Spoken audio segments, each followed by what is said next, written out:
камчукан болгон. Анан курук ойганда ака мен барып эле коюнча ака сиз эле барыңыз деди. Эгер ошончо эле баатыр бербесе ошондо качып кетпе, мен ошондо качпай кирди эле акаме бериңиз, анан мага бериңиз десе болот эле да. Жок.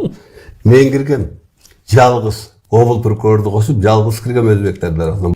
Эч качан улуттар аралык жаңжалда, эл аралык деңгээлде мына азаттыкта Европага барып иштеп келген. Бир да кишини герой кылбайт. Это трагедия. Нельзя этого делать. Эгерде ошончо эле 10-жылкы улуттар аралык жаңжалга баатыр берем десе, Курсат Асановго бериш керек. Мына ошол киши эки тараптын ортосунда жүргөн киши. Андан ажып кетсе Мырзахматовго берсин. Тоже эки тараптын ортосунда жүргөн киши. Исаковго берсин. Эки тараптын ортосунда жүргөн.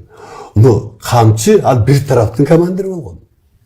Экинчи тарап бүгүн обиженный. Как это так? Мисалы, Сампа Сузакты атпайбы? Сузактын эли менен Жалал-Абадтагы өзбек менен кыргызды мен жараштыргам. Камчыларды ошо бир тараптын өкүлдөрүн Маматовун алып келип алып отургузуп, өзбектерди Абдрахман Ажы деген Ажыны Сузактын имамын чакырып отургузуп, анан кийин мен сүйлөштүргөм. Давайте. Тынчтыкка келели. Токтоткула деп. Анан ошондо кыргыз тарабы талап койгон. Сузакта 7 үй биле жатат экен. Биз ошону көрбөйүнчө биз тарабайбыз.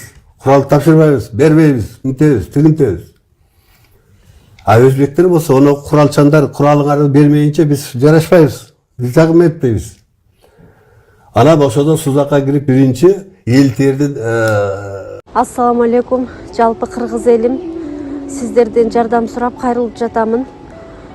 3 баланын жалгыз бой энесимин. Ортончу балам Умар 6 жашта, диагнозу ДЦП, врожденный паралич. Кайдыгер карабаган кыргыз элим. Уулум Умарга жардам бериңиздер. Балдарыңыздар оорубасын.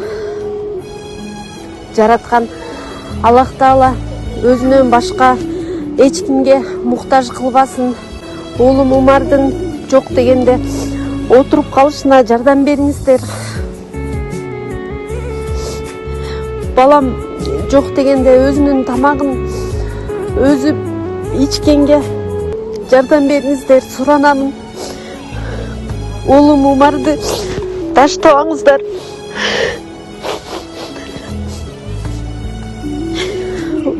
Учурда балам лечение алып жатат.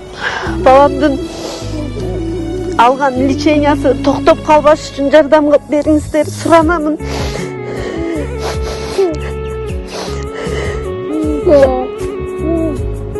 Корреспондентин алып алып Сузакка кире турган болдук. Кыргыз тарабынан 3-4 делегат шайланды. Мени менен кошо кирет. Өзбектер алар көрсөтө турган болду. Мына кыргыздар залогдо эмес, жөнүлүп отурушат. Ошондо ошонун башчысы ушу Камчукан болгон. Анан курук ойганда ака мен барып эле коюнча ака сиз эле барыңыз деди. Эгер ошончо эле баатыр бербесе ошондо качып кетпе, мен ошондо качпай кирди эле акаме бериңиз, анан мага бериңиз десе болот эле да. Жок. Мен киргем. Жалгыз обул прокурорду кошуп жалгыз киргем өзбектердин арасына. Баары ошол 7 үй билеге барып, жолугуп, эл терден алып, мына кыргыздарга көрсөтүп, мынакей булар.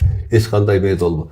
Ошондон кийин кыргыздар площадьтан тарай баштады. А өзбектерге аны тартып көрсөтүп, Беговатта яткан 12-15 миң границада турган өзбектерге барып кайткыла, мына кыргыздар кетти. Ошоду. Биринчи жашоду 14-июнда мен кылгам. Ошондон кийин 16-15-теринде анан ош башкалар да кетти. Мен ошондо өзбектердин границада яткан өзбектерди көрүп, площадьтан кеткен кыргыздар кандай жагдайда кеткени алыга чейин көз алдымда турат. Ошондон уялам даже ошону айтканда. Батырлык алмакчы болуп уялам. Эстегим да келбейт. А бүгүн булар ошону кайра козгоп койду. Түшүнсө булар козгоп койду ошол жараны. Ал жана убактылуу өкмөттүн мүчөлөрүнө иш козгогону буякта калды. Батырлык алып ырбатып койду. Мына Европада иштеп келген. Улуттар аралык жаңжалда эч кимди баатыр кылбайт. Это трагедия. Муну жабыш керек. Ачпаш керек. Эл жараштуу болду, андан башка сыйлык жок. Андан башка награда болбош керек.